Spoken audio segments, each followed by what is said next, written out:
Combien de temps l'équipage d'un sous-marin peut-il survivre dans l'espace? Après tout, certains peuvent passer 3 mois sous l'eau, ils sont étanches à des pressions phénoménales, donc sous l'eau, dans l'espace, quelle différence? Je vous propose d'embarquer dans cette expérience qui finira inévitablement mal, parce que oui, que ce soit l'oxygène, la nourriture, l'eau ou encore l'énergie, ces ressources vont finir par s'épuiser, un des facteurs va nous décimer, et la question c'est de savoir lequel frappe en premier, et vous allez voir que ça frappe assez vite. Des sous-marins, on en a de toutes sortes. Des civils, des militaires, des récents, des anciens, des grands, des petits, qui vont plus ou moins profond.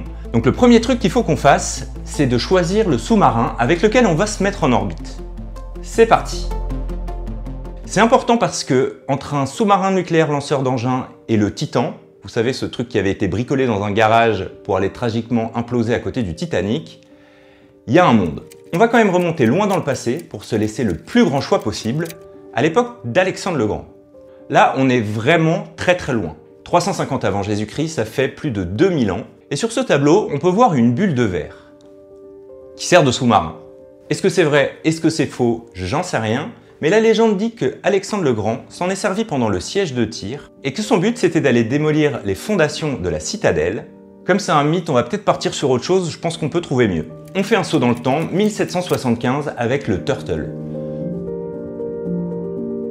Bon là c'est petit, c'est fait en bois, on tiendrait pas tous, pas très intéressant. On va sauter en 1850, pendant la guerre civile américaine. Là c'est plus intéressant, on a le Hunley. Son gros défaut, c'est que pour générer de l'air, il remonte à la surface et il ouvre sa trappe. En gros c'est un sous-marin qui fonctionne en apnée, et ensuite il peut plonger pendant 2 heures, jusqu'à ce qu'il doive remonter, rouvrir la trappe, rafraîchir l'air. On refait un saut dans le temps, on arrive début 1900. Là ça devient intéressant parce que c'est les sous-marins modernes.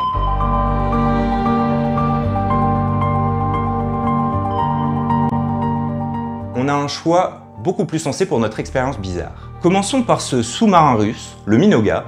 On est en 1908 et ce sous-marin est assez précurseur parce qu'il fonctionne à la fois au diesel et à l'électrique. À l'époque, c'était pas pour des raisons d'écologie, mais comme le diesel a besoin d'air pour fonctionner, on s'en sert à la surface pour faire avancer le sous-marin et charger les batteries, et on se sert du mode électrique en plongée. Il pouvait partir sur des missions de 45 jours, mais sous l'eau, il tenait que 5 jours, ça vidait les batteries, il fallait remonter à la surface et se servir du diesel pour les recharger. Entre nous, 5 jours ça me semble un peu court, je pense qu'on peut faire mieux. On avance encore dans le temps, 1950, et là, on rentre dans l'époque de l'énergie nucléaire. Je vous présente Hyman Rickover, un ingénieur de l'US Navy qui a un grand intérêt du nucléaire. Pourquoi? Parce que justement, ça n'a pas besoin d'air pour produire de l'énergie. Donc quand Rickover apprend ça, il se dit « c'est quand même génial ce système, il me faudrait la même chose en plus petit pour le coller dans un sous-marin ». Et du coup, ce qu'il fait, c'est qu'il va voir le gouvernement et il leur dit « Vos gros machins pour produire de l'électricité, est-ce que vous pourriez m'en faire un petit ?» Le gouvernement répond « Pourquoi faire ?» Il dit « C'est pour mettre dans un sous-marin. » Donc là, le gouvernement dit non, il insiste, le gouvernement dit non, et ils finissent par lui donner leur accord. Et c'est comme ça qu'en 1954, on a l'USS Nautilus qui voit le jour. C'est le premier sous-marin à propulsion nucléaire. Et ça, c'est un très bon candidat pour notre expérience, parce que le nucléaire, c'est la garantie d'une énergie quasi infinie. L'ordre de grandeur pour recharger un réacteur nucléaire, c'est de l'ordre de la dizaine d'années. Ils vont à des profondeurs d'environ 500 mètres. Petite note là-dessus, ce sont des données qui sont secrètes, donc ce sont des estimations. Mais grosso modo, ils peuvent quand même plonger assez profond. Donc préparez-vous, on est sur le point de partir. Cela dit, si on voulait aller encore plus profond, on peut se tourner vers les sous-marins civils. Et là, on est toujours dans les années 1950 et on a le Trieste de Jacques Piccard qui détient le record de profondeur. Il est descendu à 11 000 mètres dans la tranche des Mariannes. Alors il faut savoir que là, à cet endroit, il fait 0 degré, il fait tout noir et c'est occupé par des poissons bizarres comme celui-là, cette chose ou encore ça. Je me dis que si on prenait ça, on serait tranquille niveau étanchéité, mais j'hésite quand même, civil, militaire, donc je vais me laisser tenter par un sous-marin militaire. En plus, comme ça, on aura de la place. Et c'est le top de la dissuasion nucléaire. C'est fait pour pouvoir plonger pendant des mois. On n'a pas mieux à notre disposition à l'heure actuelle. C'est parti. Nous voilà sur le quai. On embarque. Et nous voilà dans l'espace. Ne me demandez pas comment on est arrivé là-haut. On y est.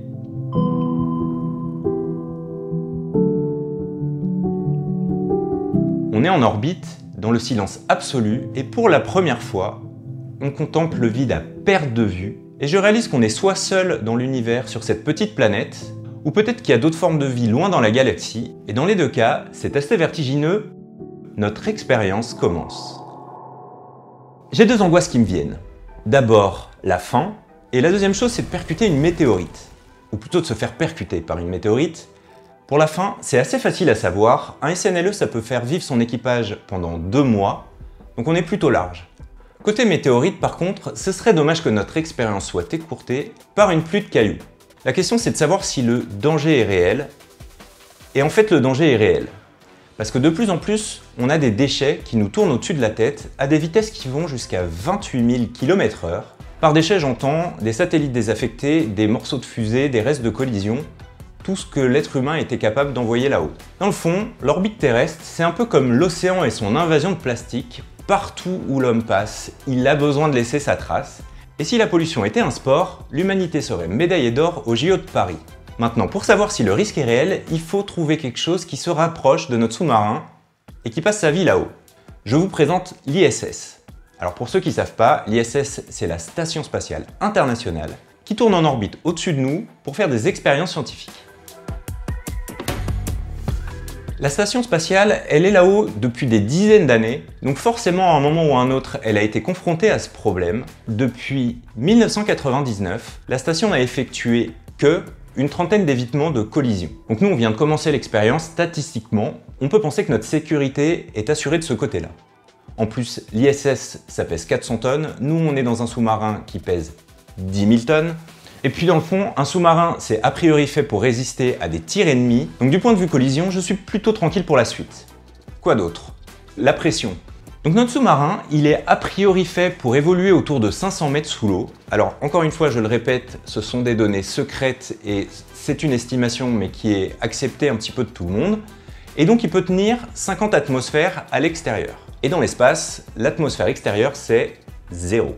Cela dit, on devrait quand même pouvoir résister à 1 bar de pression interne. Donc même si à l'océan la pression vient de l'extérieur et qu'ici elle vient de l'intérieur, avec ses 5 cm d'épaisseur d'acier, je pense que notre sous-marin doit pouvoir tenir à 1 bar de pression intérieure, même s'il y en a 0 à l'extérieur. Et puis bon, jusqu'ici tout va bien, ça fait une demi-heure qu'on est dans l'espace, j'ai pas entendu de grincement ou de bruit suspect, donc jusque là tout va bien. À part avoir la dalle, qu'est-ce qui peut nous arriver d'autre? Ah oui, respirer. Bon, on vient d'arriver dans l'espace, on avait fait le plein d'air frais, on est au top. Mais j'ai 2 doutes. 1, est-ce qu'on a des fuites? Et 2, combien d'air nous reste-t-il en réserve?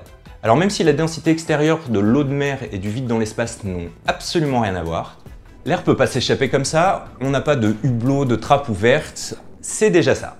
Cela dit, à force d'expirer, 70 personnes autant que nous sommes, ça fait quand même un paquet d'air consommé, donc un paquet de CO2 à évacuer. Alors pour ça, les sous-marins sont équipés d'un système qui régénère l'air et qui ont 2 rôles. Le premier, c'est de capter le CO2, et le deuxième, c'est de renvoyer de l'oxygène frais dans le système. Rappelez-vous, dans un sous-marin comme ça, on peut rester des mois sans remonter à la surface. Je trouve ça absolument incroyable, et voilà comment ça marche. Pour capter le CO2, c'est pas vraiment un problème, ça se fait via un système de régénération. En gros, c'est une réaction chimique qui capte le CO2, et tant qu'on a de l'énergie, le système fonctionne. Pour recréer de l'oxygène, là, c'est un petit peu plus compliqué. Mais c'est pas impossible. Les sous-marins utilisent pour ça un processus chimique qui s'appelle l'électrolyse. Comment ça marche? Le principe de l'électrolyse, c'est de décomposer une substance existante avec un courant électrique pour en récupérer autre chose. Tout ça, ça se passe à l'échelle de l'atome, et nous, dans notre cas, donc, on va aller chercher des molécules existantes qui comportent des atomes d'oxygène. Parce que nous, on respire du dioxygène. Ok, l'air est majoritairement composé de diazote, je vous vois venir les experts scientifiques dans les commentaires, mais ce qui nous importe ici, c'est de réunir 2 atomes d'oxygène pour faire du dioxygène. Et où est-ce qu'on peut trouver des atomes d'oxygène? Ce qui serait top, c'est que ce soit dans une substance qu'on ait à disposition à portée de main quand on est en plongée. La nature est bien faite, la formule de l'eau, c'est H2O, avec un O comme oxygène. Et voilà, magie de la chimie, l'électrolyse de l'eau produit 2 molécules de dihydrogène et une molécule de dioxygène. Et en fait, la nature, elle n'est pas seulement bien faite, elle est surtout extrêmement bien faite, parce que pour faciliter la réaction, l'idéal c'est d'avoir de l'eau saline. Et pour un sous-marin qui est en mer, donc entouré d'eau salée, ça marche à la perfection tant qu'on est en mer. Parce que dans l'espace, l'eau, ça court pas franchement les étoiles. On en trouve à la surface de Mars sous forme de glace, mais vous voyez ce que je veux dire. On l'a pas comme ça à portée de main. Donc là, même si notre sous-marin il a des réserves d'air, on commence à sentir une fin possible, en tout cas une fin tangible, et je suis tout de suite moins serein. Je me demande si c'était une très bonne idée de vous emmener dans cette expérience, parce que dans quelques jours, nous serons 70 âmes inanimées à la dérive dans l'espace. À moins qu'on ait un problème encore plus dramatique, qui nous tombe dessus bien avant. Je vous emmène à l'arrière. Voilà, on est devant une porte blanche, il y a un panneau jaune dessus, pas besoin de vous expliquer ce qui se cache derrière. Vous avez bien compris, on a un paquet d'uranium qui est chargé de faire avancer le sous-marin, de s'occuper d'alimenter ses systèmes embarqués, de chauffer le sous-marin, de produire de l'oxygène, etc., etc. Derrière cette porte, le réacteur nucléaire assure l'énergie pendant des années. Quelques kilos d'uranium, ça produit autant d'énergie que des millions de litres de fuel. Des millions. Et si vous vous posez la question de savoir comment quelques kilos d'uranium produisent autant d'énergie que du fuel, vous avez de la chance, j'ai fait mes recherches. Prenons un kilo d'uranium, et maintenant on va faire un maxi zoom jusqu'à l'échelle de l'atome. Le concept, c'est de bombarder un atome avec un neutron, et là il se passe 3 choses. D'abord, l'atome se casse en 2 noyaux plus légers. Ensuite, la réaction libère une énergie folle.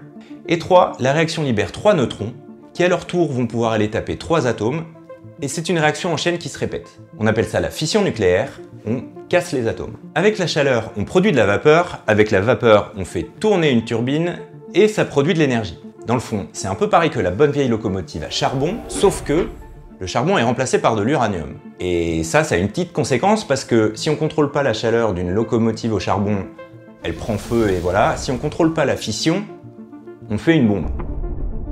Je vous rappelle que le principe, c'est qu'on a une réaction où un atome produit 3 neutrons, chacun de ces 3 neutrons va taper 3 atomes, qui du coup se transforment en 9 neutrons, qui en donnent 27, et ça crée de plus en plus de chaleur, et ça continue de manière incontrôlée, et tant qu'il reste de l'uranium, ça chauffe encore et encore. Heureusement, on a des moyens de contrôle, ce sont des absorbeurs de neutrons.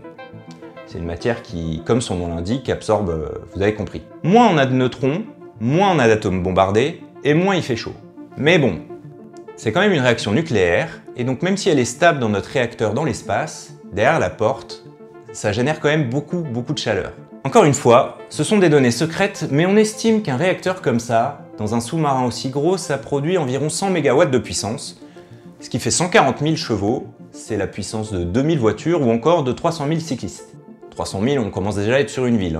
Dans le fonctionnement du réacteur, il se passe 2 choses. Une partie de l'énergie alimente le sous-marin et une autre partie est perdue en chaleur. Et habituellement, pour évacuer cette chaleur, on fait tout simplement circuler de l'eau de mer. On absorbe de l'eau froide d'un côté, on la recrache chaude de l'autre. Et nous, dans l'espace, on n'a toujours pas d'eau. Et là, c'est la fin pour nous. Le réacteur surchauffe, il fond, et nous, on est tous cramés instantanément. Bon, au passage, ça disperse des substances radioactives extrêmement nocives pour l'homme, mais bon, nous, à ce stade, ça nous concerne plus trop. Notre expérience d'un sous-marin dans l'espace s'achève finalement assez vite, et elle se termine, faute de pouvoir réguler un réacteur nucléaire. Maintenant, les astronautes, faites pas trop les fiers, parce que si on met l'ISS à 500 mètres sous l'eau, d'abord, les panneaux solaires fonctionneront pas, et ensuite, vous finirez sans doute broyé, comme ça, à cause de la pression. Petit truc marrant, on aurait pu rester plus longtemps si on n'avait pas cédé à la tentation de l'ultra-modernité. Par exemple, si on était parti dans un sous-marin plus ancien, on aurait pu contempler les étoiles une semaine de plus. Et oui, une fois n'est pas coutume, c'était mieux avant. Rappelez-vous du sous-marin hybride de 1908 qui fonctionnait à l'électricité et au diesel. Si on était parti avec les batteries pleines, en théorie, on aurait pu se balader 5 jours dans l'espace. Alors, se promener c'est un bien grand mot parce que comme il n'y a pas d'eau, les hélices auraient tourné littéralement dans le vide. Cela dit, il y a une solution qui nous est proposée par Isaac Newton, sa 3e loi, son arbre et ses pommes. La 3e loi dit que pour chaque action, il y a une réaction de même force et de direction opposée. Et nous, à bord, on a des torpilles à l'avant. Donc si on se fie à Newton, tirer une torpille à l'avant va ralentir le sous-marin, voire même le faire reculer si on en met assez. Je pense qu'on a suffisamment fait avancer la science pour aujourd'hui. Et si vous voulez vivre une expérience dans le réel, cliquez sur la vidéo qui s'affiche à l'écran. Il s'agit d'une vraie expérimentation, dans un vrai documentaire que j'ai filmé, sur le crash test d'un cargo à voile pour vérifier qu'il ne va pas couler, juste avant de le lancer en construction.